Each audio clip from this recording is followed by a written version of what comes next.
Salam sejahtera, Om Swastiastu, Namo Buddhaya, salam kebajikan bagi kita semua.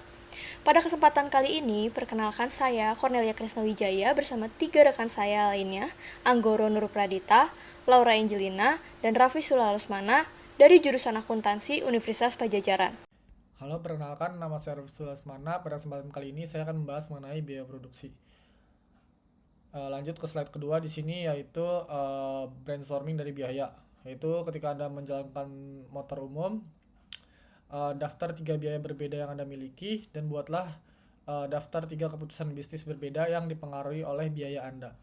Lalu ke slide selanjutnya di sini dalam bab ini kita akan mencari jawaban atas pertanyaan-pertanyaan berikut, yaitu apa yang dimaksud dengan fungsi produksi, apa itu produk marginal, bagaimana hubungan mereka, apa yang dimaksud dengan biaya, dan bagaimana mereka terkait satu sama lain dan dengan output. Lalu bagaimana perbedaan biaya dalam jangka pendek versus jangka panjang, dan juga apa yang dimaksud dengan skala ekonomi. Lanjut di sini kita akan membahas mengenai total pendapatan, total biaya, dan juga laba. Jadi di sini kami berasumsi bahwa tujuan perusahaan adalah untuk memaksimalkan keuntungan. Jadi di sini rumusnya profit itu sama dengan total pendapatan dikurang total biaya. Total pendapatan di sini adalah jumlah yang diterima perusahaan dari penjualan outputnya. Lalu total biaya di sini yaitu nilai pasar dari input yang digunakan perusahaan dalam produksi. Lanjut di sini tentang biaya eksplisit versus biaya implisit. Jadi biaya eksplisit ini memerlukan pengeluaran uang, misalnya membayar upah kepada pekerja. Lalu biaya implisit tidak memerlukan uang tunai, misalnya biaya peluang waktu pemilik. Ingat dari salah satu dari 10 prinsip yaitu harga dari sesuatu adalah apa yang kamu korbankan untuk mendapatkannya. Ini benar apakah biayanya implisit atau eksplisit. Keduanya penting untuk keputusan perusahaan. Lalu lanjut, di sini ada sebuah contoh ya dari biaya eksplisit versus implisit, yaitu Anda membutuhkan $100.000 untuk memulai bisnis Anda, tingkat bunga 5%.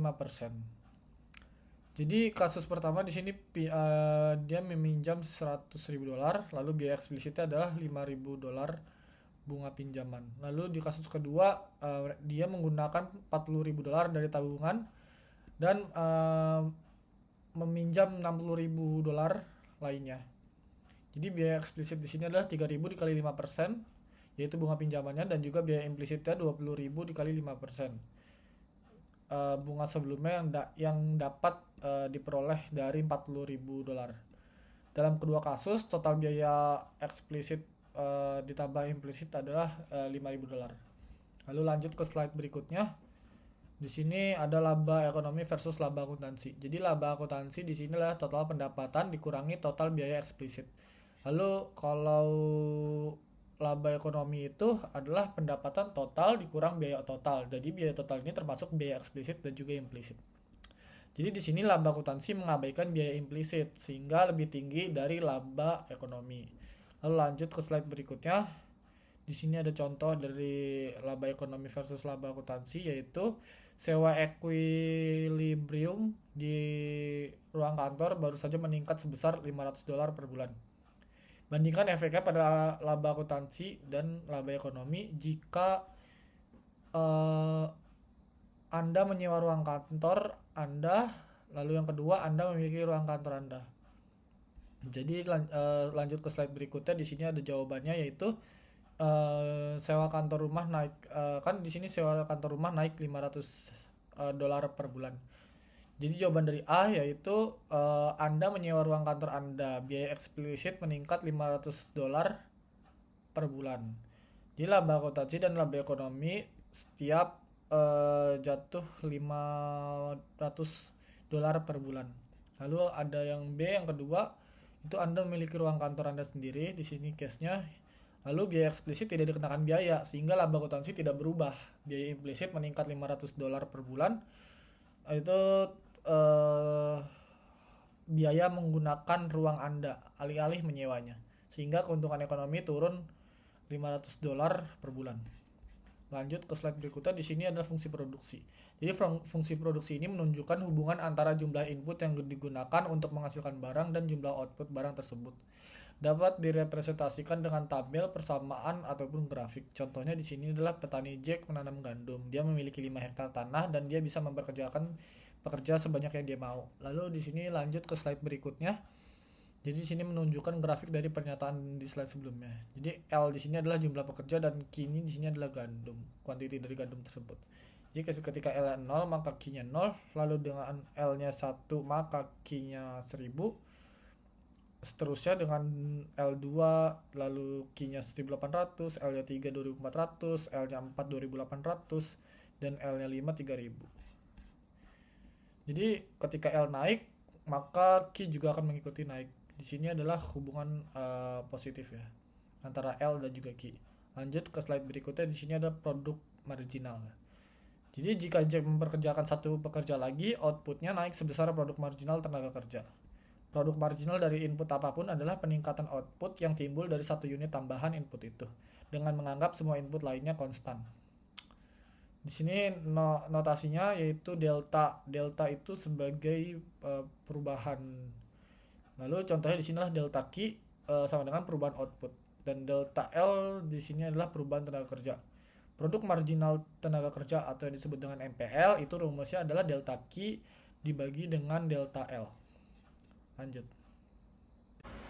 Berdasarkan rumus delta Q per delta L, ketika diimplementasikan ke contoh pada PowerPoint adalah sebagai berikut. 1000 dibagi dengan 1, maka marginal product of labor-nya adalah 1000. Begitu pula dengan 800 dibagi dengan 1 yang marginal product of labor-nya adalah 800, dan begitu seterusnya. Pada contoh berikutnya, disertai dengan penambahan jumlah pekerja. Kuantitas 1000 dengan satu pekerja menghasilkan MPL 100. Kuantitas 1800 dengan dua pekerja menghasilkan MPL 800, dan begitu pula seterusnya. Membentuk seperti anak tangga pada chart di samping. Mengapa MPL penting? Ingat salah satu dari 10 principles bahwa orang yang berpikir rasional berpikir di ambang batas. Saat petani Jack mempekerjakan pekerjaan tambahan, biayanya naik sebesar upah yang dia bayarkan kepada pekerja. Outputnya pun naik sebesar MPL. Membandingkannya membantu Jack memutuskan apakah dia akan mendapat manfaat dari mempekerjakan pekerja tersebut. Mengapa MPL berkurang? Output farmer Jack meningkat dengan jumlah yang semakin kecil untuk setiap pekerja tambahan. Mengapa? Saat Jack menambahkan pekerja, rata-rata pekerja memiliki lebih sedikit lahan untuk dikerjakan dan akan menjadi kurang produktif. Secara umum, MPL berkurang saat L atau labor naik, sedangkan input tetap adalah tanah atau modal, misalnya peralatan, mesin, dan lainnya. Mengurangi produk marginal. Produk marginal dari suatu input menurun ketika jumlah input meningkat. Contoh pertama, biaya petani Jack. Petani Jack harus membayar $1000 per bulan untuk sebuah tanah. Berapapun gandum yang ia tanam. Upah pasar untuk pekerja pertanian adalah $2000 per bulan. Jadi, biaya farmer Jack terkait dengan berapa banyak gandum yang dia hasilkan adalah: pada line pertama, kita dapat melihat biaya tetap untuk tanah sebesar $1000. Ketika ia memutuskan untuk menambah pekerja, ia tentu dapat menghasilkan. Namun biaya bertambah, yaitu biaya tetap dan biaya pekerja. Dan seterusnya. Dapat dilihat pada chart di samping, jika kita ingin semakin banyak menghasilkan gandum, ingin tanah atau fixed cost kita menjadi lebih efisien, tentu cost yang dikeluarkan harus semakin banyak pula. Selanjutnya, kita akan menghitung dengan rumus marginal cost, yaitu delta T per delta Q. Kita dapat melihat saat total cost kita 2000 dan kuantitasnya 1000, maka marginal cost-nya adalah $2. Selanjutnya, dengan total cost yang sama di 2000 dan kuantitasnya dihasilkan 800, maka marginal cost-nya adalah $2,5, dan begitu seterusnya. Nah, selanjutnya itu contoh kedua. Contoh kedua ini lebih umum, berlaku untuk semua jenis perusahaan yang memproduksi barang apapun dengan jenis input apapun. Nah, selanjutnya itu adalah cost. Bisa kita ketahui ini kan ada quantity, ada fixed cost, ada variable cost, sama total cost. Nah, untuk mencari total cost-nya itu adalah fixed cost ditambah sama variable cost. Nah, contohnya ini 100 fixed cost-nya, variable cost-nya 70, kalau ditambah jadi 170. Dan begitu pun seterusnya. Dan ini adalah contoh kurvanya. Nah, selanjutnya itu adalah marginal cost. Marginal cost itu adalah perubahan biaya total dari memproduksi satu unit lagi.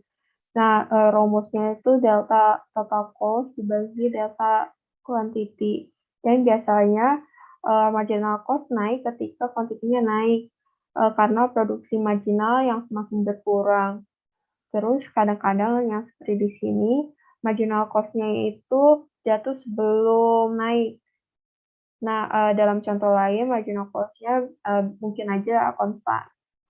Nah, ini bisa jadi tabelnya, contohnya itu kan rumusnya tadi kan delta total cost dibagi delta Q ya. Kita mencari delta total cost-nya dulu. Nah, yang di sini, yang awal-awal kan 170 dikurangi 100, hasilnya jadi 70 kan. Lalu kalau delta Q-nya berarti 1 dikurangi 0, hasilnya 1. Kalau digabung berarti 70 dibagi 1, hasilnya sama dengan 70. Dan begitu pun seterusnya. Nah, ini adalah contoh kurva marginal cost. Selanjutnya adalah average fixed cost. Average fixed cost adalah biaya tetap dibagi dengan jumlah keluaran. Nah, rumusnya itu average fixed cost sama dengan fixed cost dibagi quantity. Perhatikan bahwa average fixed cost turun saat kuantitas itu naik, yang menyebabkan perusahaan menyebarkan biaya tetap ke jumlah unit yang semakin banyak. Nah, bisa kita lihat di tabel, rumusnya kan tadi fixed cost dibagi quantity. Nah, di sini contohnya itu fixed cost-nya itu 100, kuantitinya 1. Kalau dibagi hasilnya jadi 100. Lalu contoh yang kedua itu fixed cost-nya 100, kuantitinya 2. Kalau dibagi jadi 50. Dan begitu pun seterusnya. Dan ini adalah contoh kurva dari average fixed cost.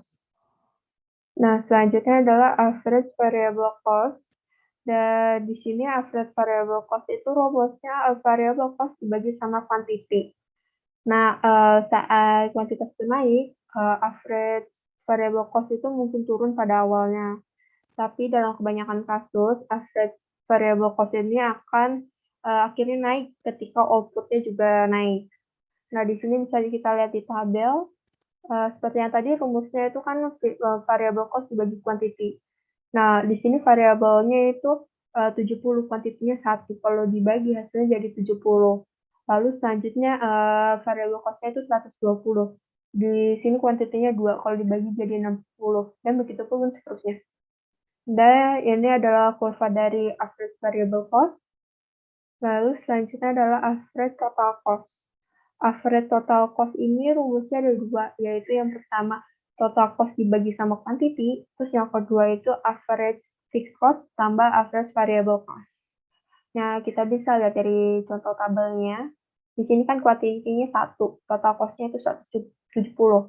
Kalau pakai rumus pertama berarti total cost dibagi quantity.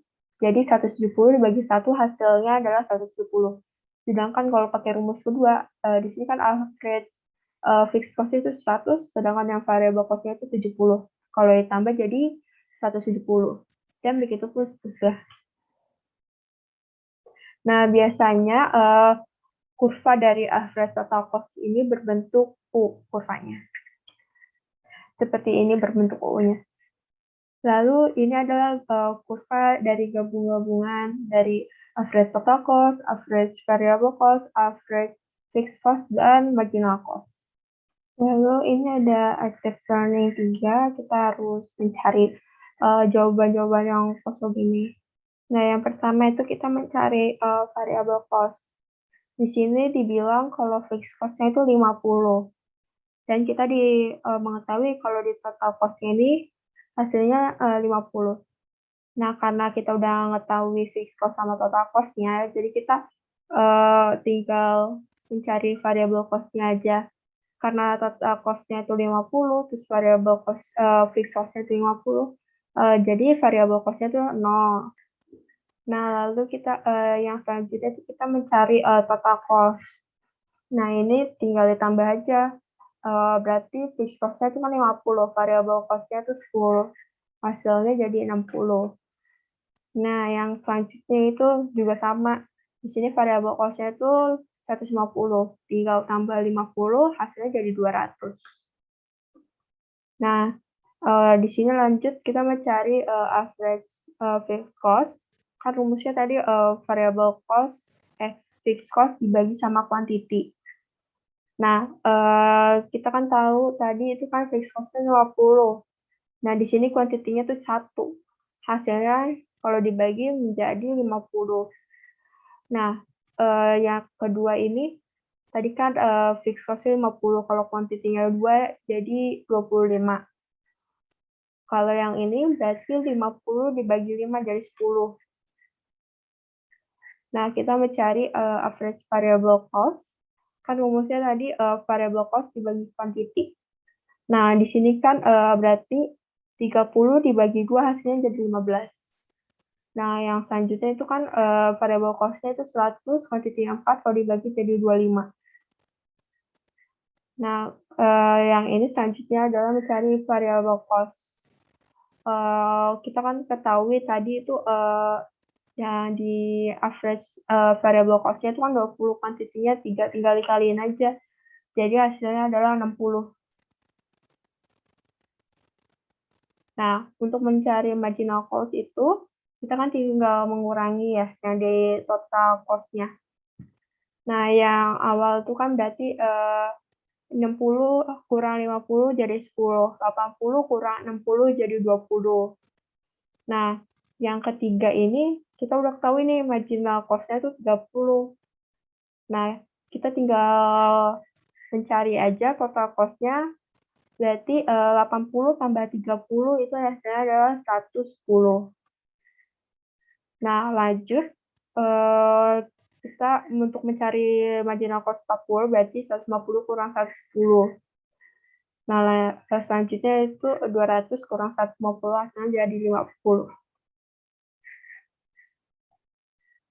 Nah, untuk mencari average total cost itu kan rumusnya yang kita pakai yang pertama itu total cost dibagi sama quantity. Nah, di sini total cost-nya itu 80 dibagi 2 hasilnya jadi 40. Dan yang selanjutnya itu total cost-nya 200 dibagi quantity-nya 5 hasilnya jadi 40. Dan hasilnya jawabannya seperti ini semuanya. Nah, ini adalah kenapa average total cost itu berbentuk U kurvanya. Nah, saat Q naik, awalnya average fixed cost ini jatuh menarik average total cost ke bawah. Lalu, akhirnya kenaikan average variable cost ini menarik average total cost ke atas. Nah, skala efisien, kuantitas yang minimalkan average total cost. Nah, ini selanjutnya itu adalah average total cost dan marginal cost. Nah, ini ketika marginal cost lebih kecil dari average total cost-nya itu bakal turun. Lalu ketika marginal cost-nya itu lebih besar daripada average total cost-nya ini akan naik. Nah, kurva marginal cost memotong kurva average total cost pada kurva average total cost minimum. Di sini saya akan menjelaskan mengenai biaya jangka pendek dan jangka panjang. Jangka pendek, beberapa input diperbaiki, misalnya pabrik, tanah. Biaya input ini adalah FC atau fixed cost. Jangka panjang, semua input adalah variabel, misalnya perusahaan dapat membangun lebih banyak pabrik atau menjual yang sudah ada. Dan jangka panjang, ATC atau average total cost pada Q berapapun adalah biaya per unit dengan menggunakan campuran input yang paling efisien untuk Q tersebut. Misalnya ukuran pabrik dengan ATC terendah. Contoh 3, LRATC dengan 3 ukuran pabrik. Perusahaan dapat memilih dari 3 ukuran pabrik SML. Setiap ukuran memiliki kurva SRATC sendiri. Perusahaan dapat berubah ke ukuran pabrik yang berbeda dalam jangka panjang, tetapi tidak dalam jangka pendek. Untuk memproduksi kurang dari QA, perusahaan akan memilih ukuran S dalam jangka panjang. Untuk memproduksi antara QA dan QB, perusahaan akan memilih ukuran M dalam jangka panjang. Untuk memproduksi lebih dari QB, perusahaan akan memilih ukuran L dalam jangka panjang. Kemudian yang selanjutnya, a typical LRATC curve. Di dunia nyata, pabrik datang dalam berbagai ukuran, masing-masing dengan kurva SRATC sendiri. Jadi kurva LRATC yang khas terlihat seperti ini. Selanjutnya saya akan menjelaskan mengenai bagaimana ATC berubah seiring dengan perubahan skala produksi. Skala ekonomi ketika ATC turun saat Q meningkat. Skala pengembalian konstan ketika ATC tetap sama dengan peningkatan Q. This economics of scale ketika ATC naik saat Q meningkat. Skala ekonomi terjadi ketika peningkatan produksi memungkinkan spesialisasi yang lebih besar. Pekerja lebih efisien ketika berfokus pada tugas yang sempit. Lebih umum ketika Q rendah. This economics of scale disebabkan oleh masalah koordinasi dalam organisasi besar. Misalnya manajemen menjadi kewalahan, tidak dapat mengendalikan biaya, lebih umum ketika Q tinggi. Kesimpulan yang dapat diambil dari bab ini yaitu biaya sangat penting bagi banyak keputusan bisnis termasuk produksi, penetapan harga, dan perekrutan. Bab ini telah memperkenalkan berbagai konsep biaya. Bab-bab berikut akan menunjukkan bagaimana perusahaan menggunakan konsep-konsep ini untuk memaksimalkan keuntungan dalam berbagai struktur pasar. Lalu yang selanjutnya ada ringkasan bab atau chapter summary. Biaya implisit tidak melibatkan pengeluaran tunai, namun sama pentingnya dengan biaya eksplisit untuk keputusan perusahaan. Laba akuntansi adalah pendapatan dikurangi biaya eksplisit. Keuntungan ekonomi adalah pendapatan dikurangi biaya total. Eksplisit plus implisit. Fungsi produksi menunjukkan hubungan antara output dan input. Produk marginal tenaga kerja adalah peningkatan output dari satu unit peningkatan tenaga kerja dengan mempertahankan input lainnya konstan. Produk marginal dari input lain didefinisikan dengan cara yang sama. Produk marginal biasanya berkurang dengan meningkatnya input. Jadi ketika output naik, fungsi produksi menjadi lebih datar dan kurva biaya total menjadi lebih curam. Biaya variabel bervariasi dengan output, biaya tetap tidak. Biaya marginal adalah kenaikan biaya total dari satu unit tambahan produksi. Kurva MC atau marginal cost biasanya miring ke atas. Biaya variabel rata-rata adalah biaya variabel dibagi output. Biaya tetap rata-rata adalah biaya tetap dibagi output. AFC atau average fixed cost selalu turun ketika output meningkat.